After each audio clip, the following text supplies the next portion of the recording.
It doesn't, but we have a different group of people here, so perhaps the outcome would be different.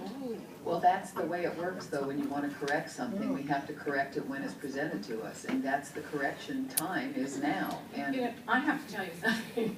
You said you could have 3 lawyers and 3 different opinions. And I feel like you are like our lawyer in chief here, and we're going by your opinion. We're not having a chance to get any other opinions about whether this is really necessary. And I just think it's an unfair thing to do to our employees to just take your legal opinion. and I'm simply addressing the way to cure and correct. I realize that, but you don't do it if it's not a Brown Act violation. You just yes, said. you can, No, and but you you should. But you said the cure and correct is related to a Brown Act violation. The cure And you said is, if we went to court and the judge decided there was a Brown Act violation, then we would be responsible for all these costs. Well, so out of fear or something, we are taking a good faith effort we did on April 23rd, and we are throwing it to the wind, and we are going to look at the contracts again, and then we're going to have a different group of 5 people decide on them. And those people, when they had their contracts extended, felt that they could trust us. I mean, they worked for us, they have had a contract for whatever period of time it was, and it's now going to be extended for a year. I just don't get. well, When we're not fairly certain that there was a Brown Act violation, I just don't understand why we would put our employees in this situation, knowing that the vote could change. Well, you're projecting into another Well, realm no, that I'm just, somehow the well, outcome changes. Well, Mrs. I wouldn't have Dillon. projected any of this ever. We need to stick with the simple question tonight that's really been presented to us, that's presented to any legislative body, is do we want to take action to cure or correct? I want to do things correctly, and I would like to have contracts that are, you know, certainly to the letter of, but I don't want to do it at the expense of perhaps their jobs. And you're projecting that this is at the expense of jobs. I don't know. After everything else that's happened here, I don't know what I think. I don't know what the agenda might be. I know we're talking about transparency here, but I'm feeling a lot of opaqueness.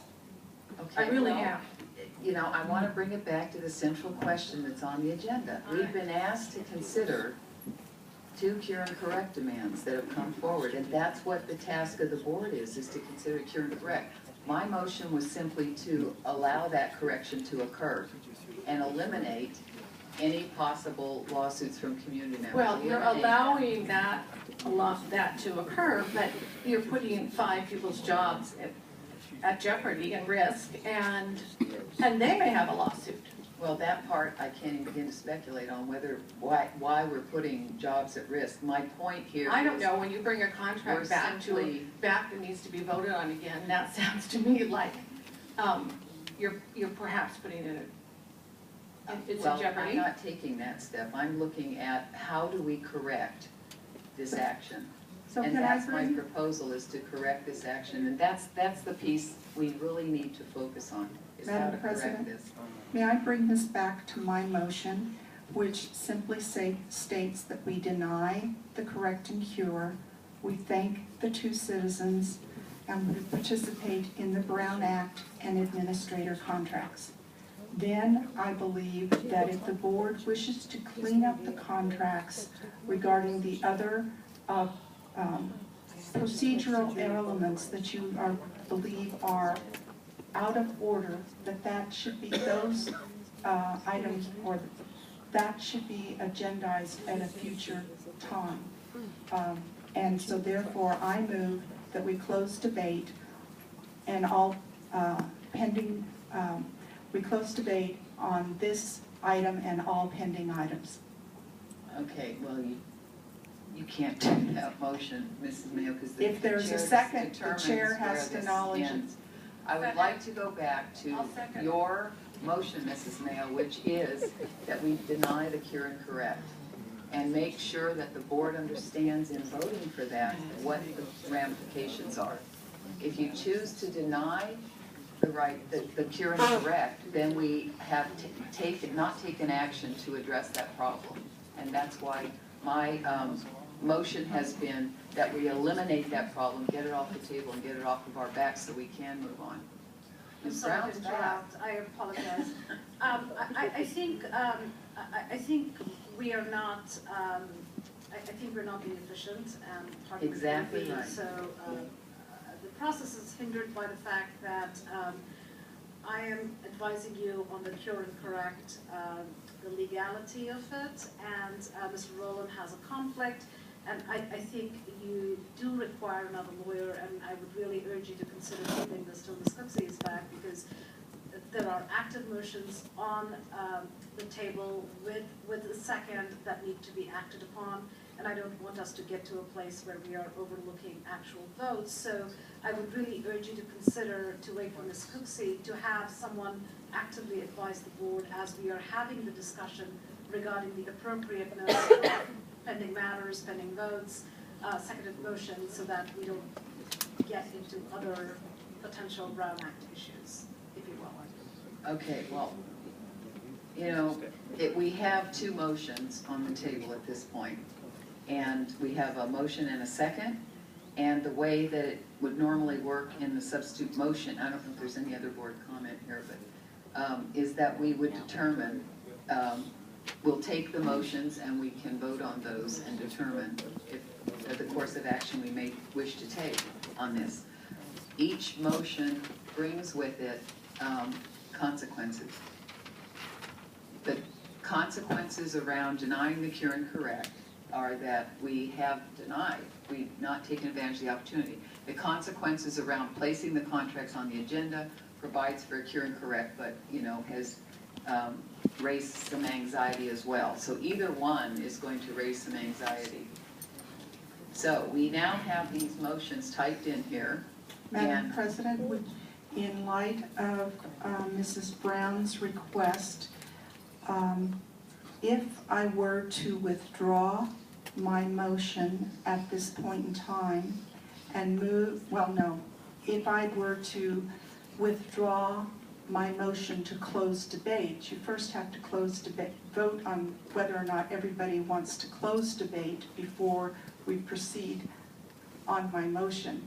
But if I withdraw my motion and the second agrees to withdraw my motion to close debate, I would like to make a motion that the board table action on the Wendy Lack and Alicia Minion letters until we have another closed session under anticipated litigation. Okay, now Mrs. Mayor, you're going to have to make a decision here, what you're Right. doing. Right. Because these are racking up down here, so we want to make sure we're clear. Okay, I will withdraw my motion to close debate. Okay, that's what I'm suggesting, you have to make some choices here. I did, Okay, Ms. Denler. So now your role is to ask Ms. Denler if the second agrees. well. She did second that motion. She did. The second agrees. The second agrees. All right, we're erasing this. Now, Now I that move to substitute motion number Now, I- 2 really is what it should say. Now I move to table action on this particular agenda item, both the Wendy Lack and the Alicia Minion complaints, until the board has another closed session under anticipated litigation. Okay, we'll let Ms. Joseph get that motion in. And then we will be asking to have these read out so that we're sure. I'll second. Okay. So we can, you're removing the substitute motion to close debate? You're going to have that withdrawn? From the same person who said that she was extending the contracts because the new board members coming in probably wouldn't be smart enough to know that. Okay,